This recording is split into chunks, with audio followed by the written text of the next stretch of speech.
За сайн байцгаана уу? Та бүхэнд өнөөдөр цуврал видео зааврын 2 дугаар хэсэг болох Солонгосын визний анкетыг өөрөө бөглөх зааврыг хүргэх гэж байна. За ингээд визний анкетийн англи хэл дээрх зааврыг би урдчлаад орчуулсан байгаа. Тэгэхээр үүнийг уншаа явуулъя. За нэгдүгээрт нь анкет бөглөгч нь энэ формыг бүрэн зөв бөглөнө.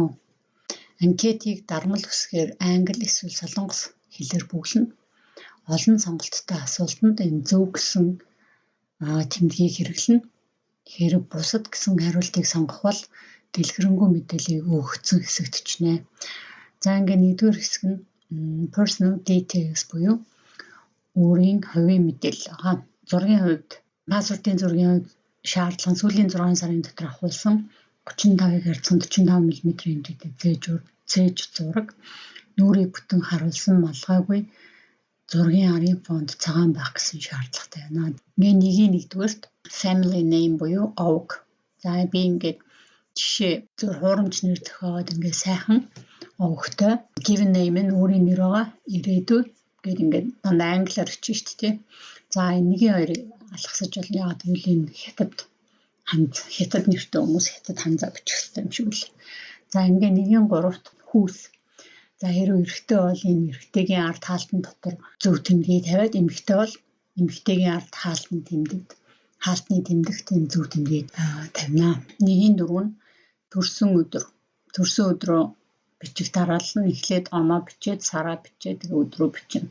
Жишээлбэл 95 оны 12 сарын 31-нд төрсөн хүн бай гэж үтэй. За ингээ нэгийн тавд нь яс үндэс энэ дээр англиар Mongolian гэж бичнэ. Нэгийн 6 төрсөн улс Mongolia Монгол улсад төрсөн.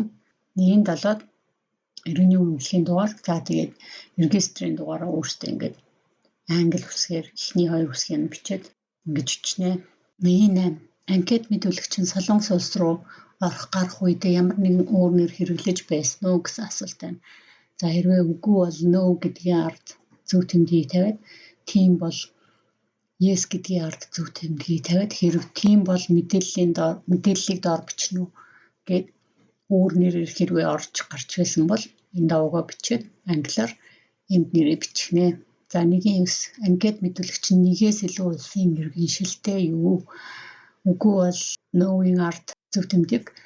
Тийм бол yes-ийн ард энэ хаалтанд зөв тэмдэг тавина. Хэрэг тийм бол улсын нэрийг бичнэ үү? Өөр иргэншилтэй улсын нэрээ энэ хаалтан дотор бичихнэ. Жишээлбэл зарим улсууд 2 улсын иргэншил зөвшөөрсөн байдаг шүү дээ. Тэгэхээр өөр улсынхаа иргэншлийг энд англиар бичихнэ.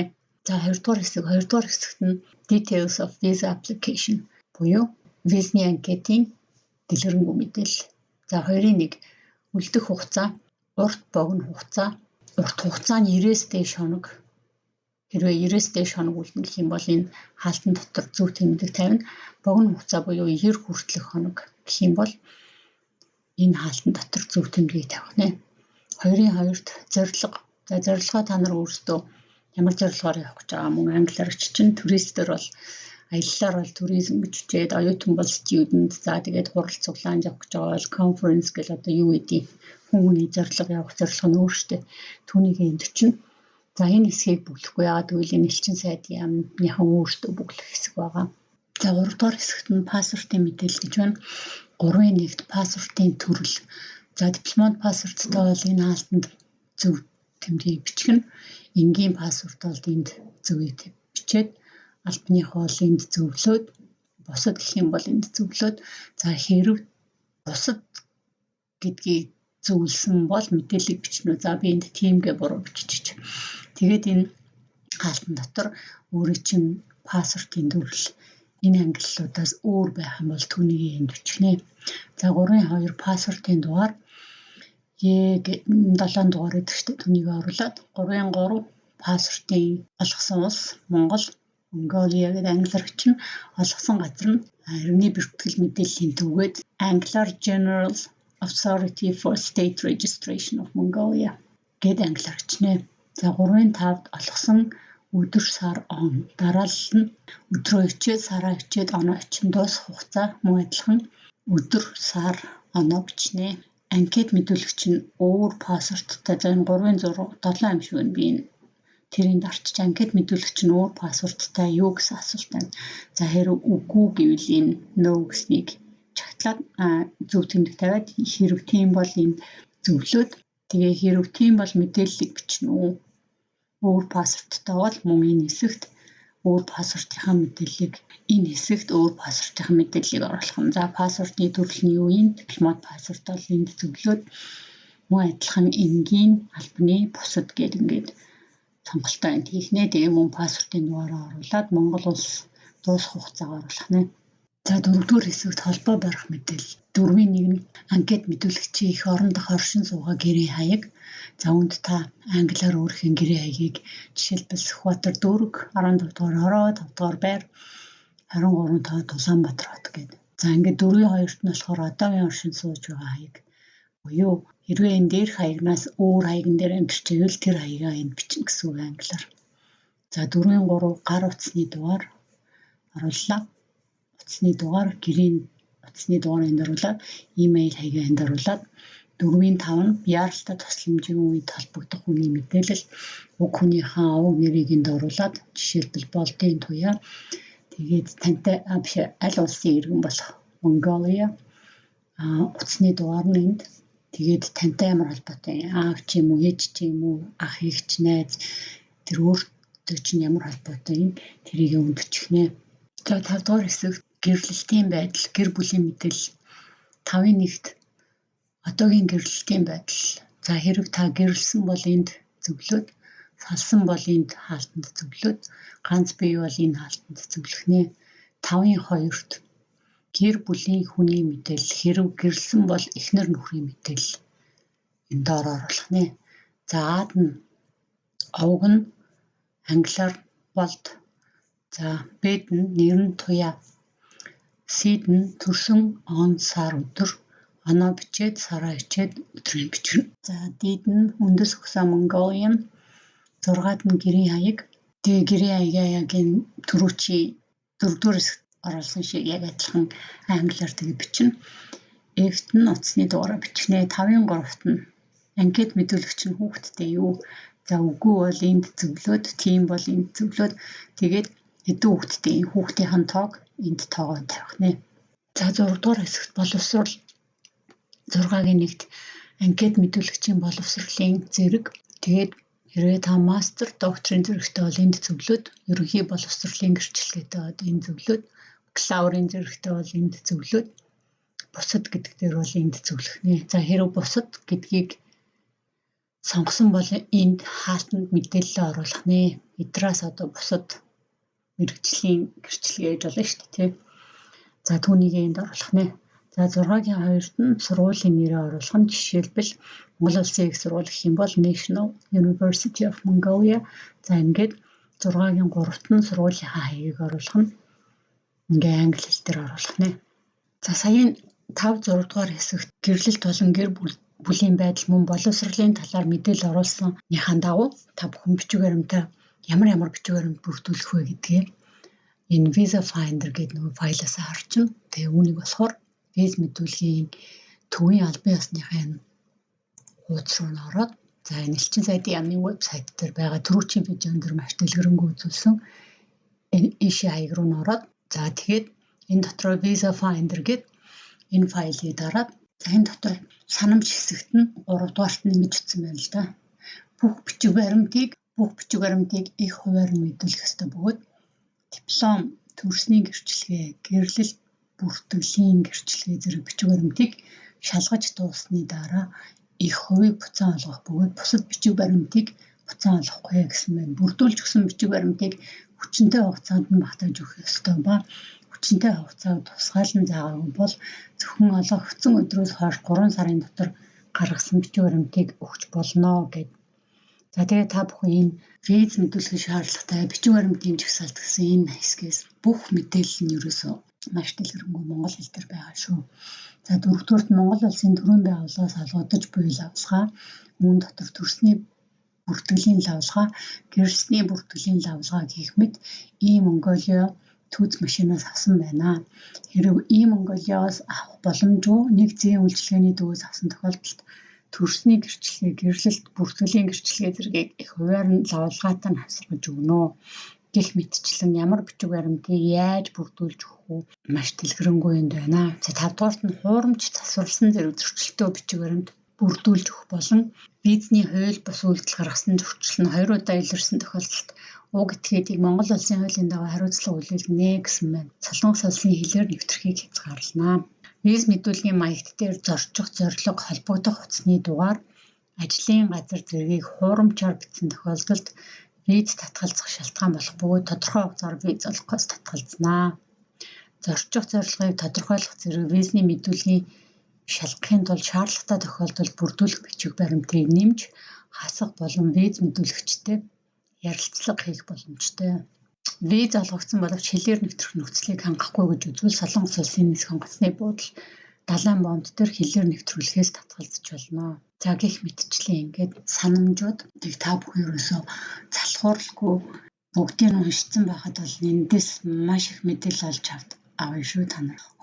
Хөнгөвчлсөн нөхцөлгүй жишээлбэл байгаа байхгүй. За энэ яах ёстой вэ гэхээр аялал жуулчлал, дамжин өнгөрөх, төрөл садан дээрээ зочлох, бизнес эмчилгээ арга хэмжээнд оролцох зэрэг зорилгоор Солонгос улсад зорчих шаардлагатай иргэн хөнгөвчлсөн визний нөхцөлд хамрагдж байгаа бол санхүүгийн чадвар нотлох бичиг баримт зэргийг бүрдүүлж өгөхөөс чөлөөлөгдөнө. За тэгэхээр хөнгөвчлсөн нөхцөл гэж юу вэ л да? За жишээлбэл олгох хүрээнд дараах А, Ж нөхцөлийг хангаж буурна. Тэгэхээр энэ А хэсэг тэгээд Ж гэсэн хоёр нөхцөлийг хангаж байвал тийм заавал санхүүгийн баталгаа гаргаж өгөх шаардлагагүй юм байна шүү дээ. За төрийн захиргааны байгууллага орон нутгийн өөрөө удирдах байгууллага зэрэгс зохион байгуулж буй арга хэмжээнд оролцох урилгатай ирнэ гинэ. За тэгээ та бүхэн өөрөө энэ бүхнийг уншаад бодлон үзье. Дээрх нөхцөлийг хангаж буй боловч өмнө нь хууль зөрчиж байсаас хэлээр зөрчиж байсан, оршин сууж байсан тухай мэдээллүүдийг шалгаж үзнэ. Хууль бусаар оршин суух, хууль зөрчих магадaltaй гэж үзвэл виз олгохоос татгалзах бөгөөд хүн бүрдүүлсэн бичиг баримтаар шалгах нь хангалтгүй гэж үзвэл нэмэлт бичиг баримтыг шаардаж болно гэсэн байна. За ингээд та бүхэн өөрсдөө энэ Visa Finder-аас өөрт хэрэгтэй гэсэн бүх мэдээллийг олж авах боломжтой шүү. За 7-д нь ажил эрхлэлтийн байдал. 7-гийн 1-т анкет мэдүүлэгчийн одоогийн ажил эрхлэл.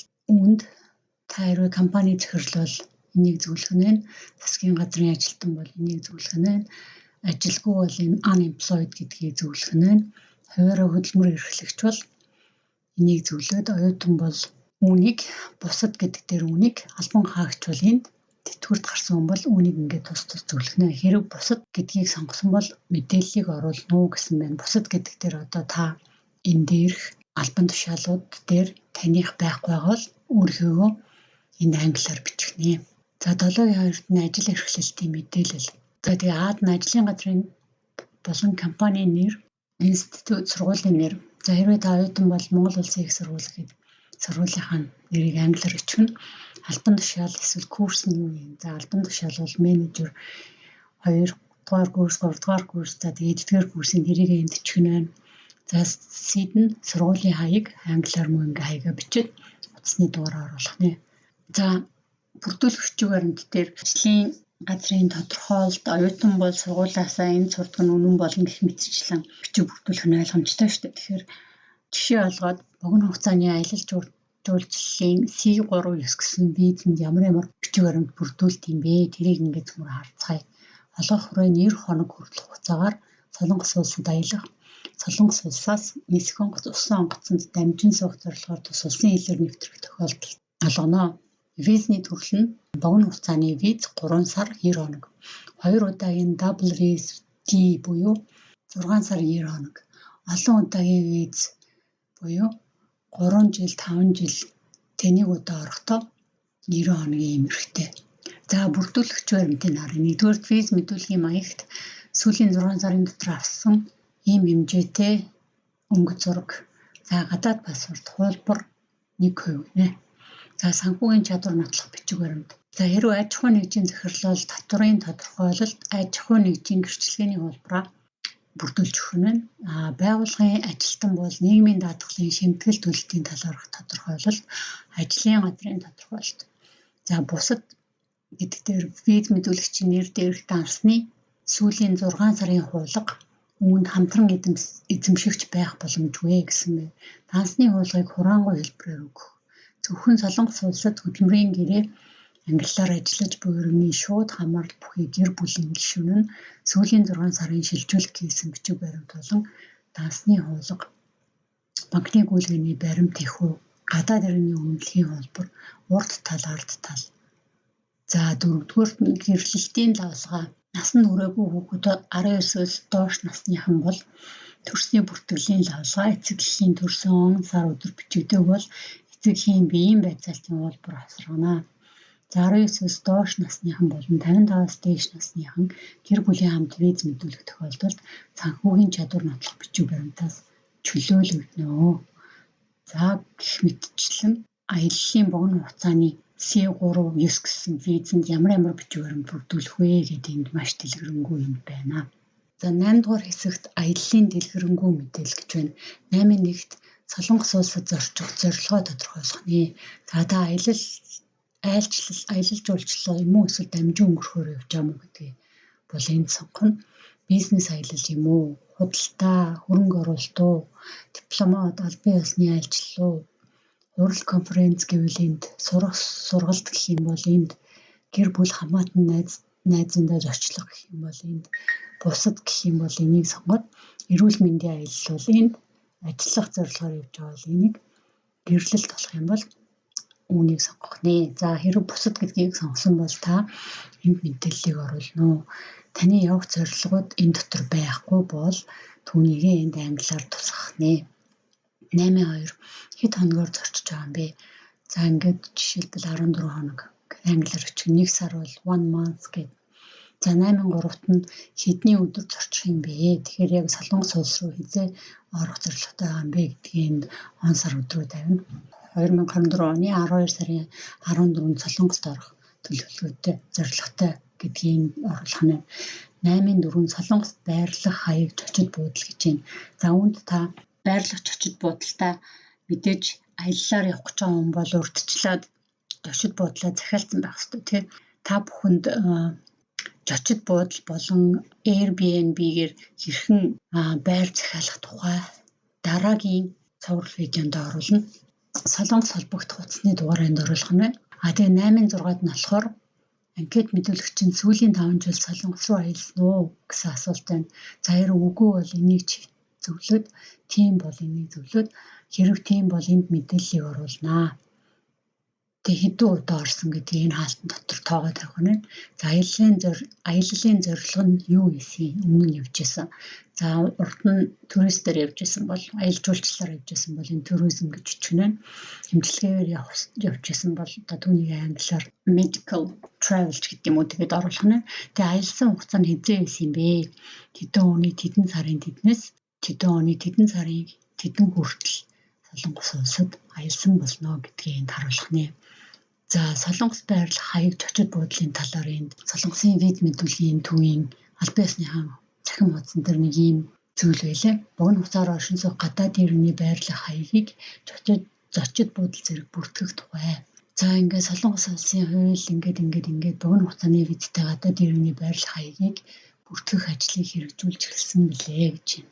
За B1 бизнес чөлөөлөгдөгч, B2 дамжин өнгөрөх виз, C1 хэвлэл мэдээллийн ажилтан, C3 богино хугацааны аялал, C4 богино хугацаар хөдөлмөр эрхлэх зорилгоор богино хугацаар хэл нэвтрэх гадаад иргэн нь буудалж буй газартаа гадаад паспорт бичиг баримтаа шалгуулах шаардлагатай. Үүнийг зөрчил 500,000 вон хүртэлх торгууль ногдуулахыг анхаарна гэсэн байна. За мөн энд дансны уулганы хураангуйг шаардах тухай гэв. За Солонгос улсын элчин сайдын яамны виз мэдүүлэгч нь санхүүгийн чадвараа дансны уулгаар нотолж буй тохиолдолд дансны уулганы хураангуйг авах журмыг хэрэгжүүлж эхэлсэн. Ингээ 20 оны 4 сарын 7-ны өдрөөс эхлэн Монгол улсад оршин суугаа Монгол улсын иргэн болон 3 дахь улсын иргэн бүр санхүүгийн чадвараа дансны уулгаар нотолж дансны уулганы хураангуйг хавсрах шаардлагатай болсон. Банкны уулганыхаа хураангуйг хавсаргаагүй тохиолдолд Солонгос улсын элчин сайдын яамн таны визний мэдүүлгийг хүлээн авахгүй гэдгийг анхаарна уу. За энэ хурамч бичиг баримтны тухай үүнд дэлгэрэнгүй байна. Та бүхэн өөрсдөө ороод уншичаарай. За оюутны хувьд ямар шаардлага байна? Оюутны виз мэдүүлгийн өмнө элсгээр төлөвлөж буй их сургууль болон боловсролын байгууллагын мэдээллээ Солонгос улсад суралцах вебсайтын олон улсын боловсролын чанарын баталгаажуулалтын системээс шалгана уу гэж байна. Холбогдох мэдээллийг энэ вебсайт руу ороод шалгах нэ. За энд бас нэг вебсайт байт юм байна. Хамгийн сүүлд төгссөн сургуулийн диплом, дүнгийн жагсаалтыг их хувиар болон хуулбарын хамт өгөх шаардлагатай их хувийг Солонгос улсын элчин сайдын яамд өргүүлж зөвхөн визний шийдвэр гарсны дараа буцаан олгоно. За ийшээ ингээд тодорхой мэдээлэл байна. Визний хүчинтэй хугацаа гэд мөн байна. Элчин сайдын яамнаас заасан эмнэлгүүдийн мэдээллийг хуудасны доод хэсгээс үзнэ үү гэсэн байна. Үүн болохоор сүрьегийн тест өгөх явц. За энэ болохоор сүрьегийн шинжилгээний хуудас нэнд байт юм байна. Солонгос улсад суралцах вебсайт олон улс байт юм байна шүү. За Study in Korea гэдэг энэ Солонгосын засгийн газрын албан ёсны захин хуудас байна. Энэ дотор ингээд судалгаагаар явах ч юм уу, тэтгэлгээр явах юм уу, ажил эрхлэлт үзэсгэлэн гэдэг монгол хэлийг ингээд сонгочих юм бол мөн та бас энэ тухай маш дэлгэрэнгүй мэдээллүүдийг хэрвээ Солонгос улсад очиж суралцахаар төлөвлөж байгаа хүүхдүүд, залуучууд, за хинч байх юм бол ингээд энэ дотор бүх мэдээлэл нь маш дэлгэрэнгүй байт юм байна шүү. Боловсролын үзэсгэлэн гэдэг юмнаас маш их мэдээлэл авах боломжтой юм байна. За та бүхэнд ийшээ ороод сонирхож үзээрэй. За ингээ өмнө нь аялж байсан гэдгээ та нотлохын тулд хэлээр орж гарч байсан тамгатай пассвортын хуудасаа мэдээж нотлохоо ойлгож харуулах ёстой. Тэгэхээр хуулбарын копидж өгөх ёстой. За энэ 851 хэсэгт энэ Солонгост холбогдох утасны дугаар гэдэг дээр тодруулчих. Энэ Солонгост холбогдох хүний утасны дугаар шүү. За энэ нь юу гэж болох вэ? Энэ хэсэгт би өөрийнхөө туршлагаар юу оруулж байсан бэ гэхэлэр би нөгөө Airbnb гэдэг бигээр байр захиалаад тэгээд тэр байрныхаа эзний утасны дугаарыг нь энд оруулж исэн. Тэгэхээр солонгос элчнээс тэр үнэлгээ утастай за танад ийм нэртэй ийм хүн захиалга өгсөн нь үнэн үү гэж асуух жишээтэй. Тэгээд тэгж тодруулж асуухын тулд энэ contact number in Korea. За жишээлбэл ээж аав нь хүүхд дээр очиж аяллаар очиж байх гэж байгаа бол мэдээж тэр солонгост амьдардаг хүүхдүүдийнхаа холбогдох утасны дугаарыг нь оруулна. За найз төгөд дээр очих гэж байгаа бол мөн тэнд амьдардаг найзынхаа өрсөн хүнийхээ холбогдох утасны дугаарыг нь оруулна. Хэрэг та буудал захиалсан бол уг буудлынхаа холбогдох утсыг энд оруулах нэ. Тэгэхээр мэдээж элчин сайдын яамнаас таны захиалсан тэр буудал руу ч холбогдоод энэ хүн тэднээс тэдний хооронд танад захиалга өгсөн байна уу гэдгийг шалгахын тулд ингэж солонгост холбогдох утасны дугаарыг нь шаарддаг байгаа шүү. За 8-7-д нь анкет мэдүүлэгчин сүүлийн 5 жилд оршин суугаа улсаас гадна өөр улсууд руу аялж байсан уу? Энэ нь солонгосоос бусад үгүй бол энд зөвлөд, тийм бол энд зөвлөд, хэрэг тийм бол энд аяллаа мэдээллийг оруулна уу гэсэн байна. За ингээд энд ямар улсад аялж байсан? Тэр улсынхаа нэрийг чинь жишээлбэл Итали гэвэл Итали. За аялж байсан зорилго нь юу вэ? Туристээр явж байсан юм уу? За тэгвэл туризм гэж өчгөн. За хэдний хооронд аялж байсан юм бэ гэхээр муу адил тэр хугацаагаа энд оруулах нь байна. За тэгээд энэ өмнө нь аялж байснаа батлахын тулд мэдээж тус улсаас виз авсан байж таарна. Тэгэхээр тэр визнийхаа хуулгыг хэвлээд копидод өгөх жишээтэй тий. Мөн пассвортон дээр орж гарсан хуудасныхаа хуулгыг мөн асрахах жишээтэй. Тэгж байж бүрдүүлэх материаланда та тэгэхээр эдгээр баримтуудыг нотлохоо ойлгож оруулах нэ. За 8-8 анкет мэдүүлэгчийн гэр бүлийн гишүүд Солонгост байгаа юу? Хэрв тийм бол гэр бүлийн гишүүдийн мэдээллийг оруулна уу гэсэн энэ хэсэг байна. За үгүй бол энд зөвлөөд, тийм бол энд зөвлөөд, тийм гэсэн бол мэдээллийг оруулна тий. За ингээд жишээлбэл энэ хэсэгт ов нэр болдын туяа төрсөн жил сар өдөр ингэж оруулаад үндэс хөсөө нь юу юм? Mongolian Монгол. За өөртөө ч ямар холбоотой юм бэ? Ээж бол ээж, аав бол аав, ах бол ах гэдэг ингээд өөртөө ямар холбоотой энэ англиар бичихнэ. За 8-9 анкет мэдүүлэгч нь гэр бүлийнхээ аль нэг гишүүнтэй Солонгос руу хамт аялах гэж байна уу? Хэрэг тийм бол гэр бүлийн гишүүдийн мэдээллийг оруулнаа. Тэгэхээр яг муу адил үгүй бол үгүй гэдгийг зөвлөд, тийм бол тиймээ зөвлөд, тиймээ зөвлөсөн бол энд дээрхтэй адилхан мөн хамт явах гэж байгаа хүнийхээ овог нэрийг бичээд төрсөн он сар өдрийг бичээд ямар үндэстэй Монгол бол Mongolian тэгээд өөртөө ямар холбоотой аав ээж ах дүүс найз. За тэгээд гэр бүлийн гишүүд гэдэгт нь эхнэр нөхөр ойрын төрлийн хүмүүс нь орох нь эхнэр нөхөр хүүхэд аав ээж ах дүү орно гэж юм. Тэгэхээр найз орохгүй юм шүү уучлаарай. За 9-дүгээрт нь урилганы мэдээлэл. Таныг хэн нэгэн өрсөн үү? За үгүй бол үгүй гэдэг дээр зөвлөөд, тийм бол тийм гэдэг дээр зөвлөөд хэрэг тийм бол мэдээллийг оруулна уу? Аад нь таныг өрсөн хүн эсвэл байгууллага. За энэ Солонгос улсын иргэн байж болно, Солонгост амьдарч байгаа гадаадын иргэн байж болно, компани байж болно, эсвэл ямар нэгэн институт ч юм уу тий. За тэгээд урьж байгаа хүн бол одоо тэр хүнийхэн овог нэрийн бичгэн жишээлбэл болдын туяа. За хэрвээ байгууллага урьж байгаа бол уг байгууллагын нэрийг нь бичээд хэрвээ Солонгос хүн урьж байгаа бол тэр хүнийхэн нэрийг бас нь бичнэ гэсэн үг англиар. За таныг өрсөн хүний төрсөн он сар өдөр. Хэрвээ байгууллага компани бол бүртгэлийн дугаарыг оруулах юм байна. За тэгээд болдын туяагийн төрсөн он сар өдөр нь 12 сарын 14,900 тэдэн он гэдэг ингээд төрсөн он сар өдрийг оруулж байгаа юм. За сид нь энэ өрсөн хүн маань тантай ямар холбоотой юм бэ? За хэрвээ ээж аав нь хүүхдүүд дээр очих гэж байгаа бол хамаатан цадан дээр очих гэж байгаа бол хүү бол хүү гэж бичээд охин бол охин гэж бичээд хамаатан цадан бол хамаатан цадан гэж бичихнэ. За хэрвээ байгууллага өрсөн эсвэл компани өрсөн бол та тэр байгууллага компанитай ямар холбоотой юм гэдгийг бичгэнэ. За ингээд дид нь хаяг уг өрсөн хүний за жишээлбэл болдын туяагийн амьдарч байгаа Солонгос дахь хаягийг нь оруулах нь хэрвээ байгууллага компани өрсөн бол уг компани байгууллагынхаа хаягийг нь оруулах нэ. За ингээд утасны дугаарыг нь оруулах нь хэрвээ хувь хүн өрсөн бол болдын туяагийнхаа утасны дугаарыг нь оруулаад байгууллага компани өрсөн бол тэр компанийнхаа холбогдох хүмүүсийн утсыг энд оруулах нэ. За 9-р хэсгийн урилганы мэдээлэлтэй холбоотой маягтуудыг та Солонгосын виз мэдүүлгийн төвийнхаа мөн албан ёсны захин хуудас руу ороод тэгээд маягт татах хэсэг рүү ороод орохоор за жишээлбэл энд урилгын маягтай байгаа байхгүй юу? Ингээд урилга хувь хүн байгууллага бол ингээд арахаар бэлэн маягт нь байж идэм билээ. Тэгэхээр цаанаас өрөх гэж байгаа хүн чинь одоо ингээд энэ бэлэн маягтыг ашиглаад солонгос хэл дээр бөглөх нь байна.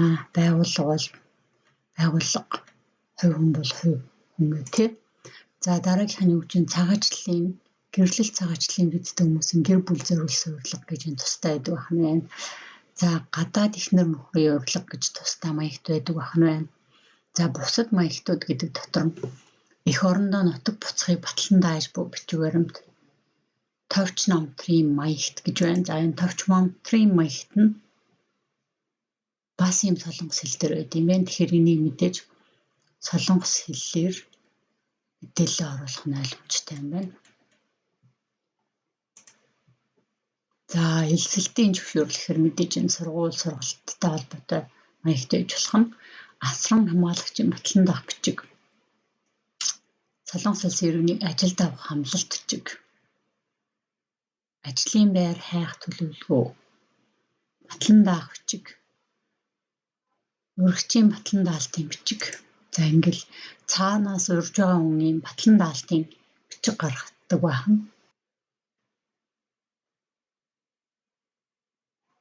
За энэ жишээлбэл F15 визатай Солонгос улсад ирээд би ямар нэгэн ажил хийхгүй гэдгээ яаж гал юм бэ л да.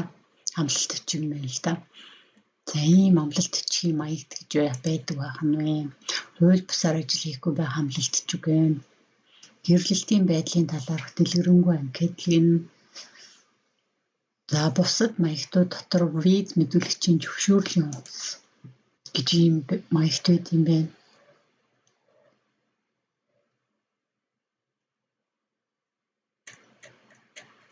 За энэ маягтыг яг юунд хэрэгтэй би сайн мэдэхгүй байна. Батлан даалтын бүх гэж энэ маягтууд нь ямар визний ангилалт хэрэгтэй гэдэг нь энэ хайдлын хөөцөлтөнд байгаа юм биш үү уучлаарай. За ингээд жишээлбэл виз мэдүүлгийн маягт нь бол бүх төрлийн визний ангилалт бол хамаарх юм байна. Урилга маань энэ нөгөө нэг аяллаар явж байгаа тий C4 F3 мэдэхгүй байна. C3 ч нэг аяллаа виз. Тэгэхээр аяллаа визээр мэдүүлэх гэж байгаа бол энэ маягтыг ашиглах нь байна. За тийм визний төрлүүд нь энд байгаа юм биш үү. Тэгэхээр энэ виз мэдүүлэгчийн зөвшөөрлийн хуудсыг бүх виз мэдүүлж байгаа хүн, бүх төрлийн виз мэдүүлж байгаа хүн энэ зөвшөөрлийн хуудсыг бөглөх ёстой юм шиг байна. За гэх мэтчлэн эндээс маягт бөглөх зааварчилгаа нь энд байна. Цээж зургийн шаардлага. Виз мэдүүлэх бичиг баримт бүрдүүлэхдээ анхаарах зүйлс гэх мэтчлэн ингээд хэрэгтэй мэдээллүүд нь байна. За тэгэхээр бүх маягтууд нь ингээд бэлэн байж идэм биш үү. За 10 дугаарх нь санхүүгийн мэдээлэл 11 аяллаа төсөв Америк доллар төсвөө гаргана. За би энд ингээд жишээ тавиад 10,000 Америк доллар гэж биччихлээ. За 12 нь энэ багтахгүй болохоор энд биччихлээ. Аяллаа зардлыг хэн төлөх вэ гэж асууж байна. Өөрөө юу, байгууллага уу, хувь хүн үү? За одоо аяллаа зардлыг хинч төлж болно шүү дээ, тий. Тэгэхээр бүх төр холбогдлолтой мэдээллийг энд оруулах нь. За аад нь аяллаа зардлыг төлөх хүний нэр. За хувь хүн аяллаа зардлыг төлж байгаа бол тэр хүнийхээ уг нэрийг бичгэнэ. Байгууллага компани зардлын дааж байгаа бол мөн тэр компанийн нэрийг бичгэнэ. За би энд болохоор myself гэд өөрөө аяллаа зардлаа төлнө гэд myself гэд оруулсан байна. За бид нь тэр зардлыг даах гэж байгаа хүн байна уу, компани байна уу, хувь хүн байна уу, тэр хүн тантай ямар холбоотой юм бэ? Компани бол тантай ямар холбоотой компани? Та тэр компанид та ямар холбоотой болоод таны зардлыг дааж байгаа нь тий.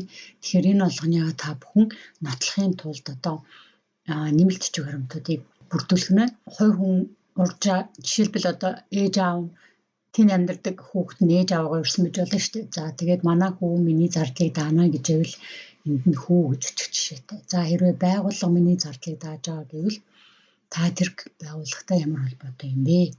Түүнийг энд тусах нь байна. За C-д нь ямар төрлийн дэмжлэг авч байгаа вэ?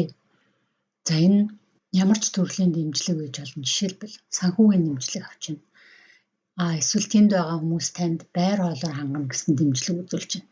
Эсвэл одоо тэнд байгаа өрсөн хүн чинь таны онгоцны билетийг ирж очихыг даана гэсэн байна. За эсвэл компани байгууллага өрсөн бол буудлын төлбөрийг даана гэсэн байна гэд одоо жишээлбэл Солонгост аяллаар 14 хоногор явж байгаа бол одоо тэнд гарах холбогдлолтой бүх зардлыг одоо хэн төлөх вэ гэдгээ маш тодорхой нарийн энд оруулж өгнө байна. Тэгээд тэр болгоныгоо нотолж батлах мэдээж банкны санхүүгийн чадамжаа харуулсан бичиг баримтаа ингэж бүрдүүлэх нь байх нэ. За өөрөө бүх зардлаа дааж байгаа бол өөрийнхөө банкны үзүүлэлтийг үзүүлэх нь байна тий. За ингээд холбогдох хүний утас. Тэр таны бүх зардлыг дааж байгаа хувь хүн байна уу, байгууллага байна уу, тэр хүнийхээ холбогдох утасны дугаарыг энд оруулах нэ. За ингээ 11 дугаар хэсэг буюу хамгийн сүүлчийн хэсэг байна. Энэ хэсэгт юуг оруулах ёстой вэ гэхээр энэ анкетыг бөглөхөд хэнийг нь танд тусалсан бол уг хүний мэдээллийг энд оруулна. Та анкетыг бөглж чадахгүй өөр хүнээс тусламж авсан гэж болно. Тэгвэл тэр хүнийхээ талаар энэ хэсэгт оруулна гэсэн үг. За хэрв та тусламж авсан уу үгүй юу гэдэг үгүй гэх юм бол энэ үгүй нөө гэдэг дээр зөвлөөд тийм бол тийм дээр зөвлөөд хэрв тийм гэж хариулсан бол мэдээллийг нь оруулна. За танд анкет бөглөхөд тусалсан хүний овог нэр, төрсөн он сар өдөр, утасны дугаар, тэгээд мөн тантай ямар холбоотой юм бэ? Танаа ах чинь бөглсөн юм уу? Эгч чинь бөглсөн юм уу? Найз бөглсөн юм уу? Одоо ямар холбоотой гэдгээ эндээ бичих нэ.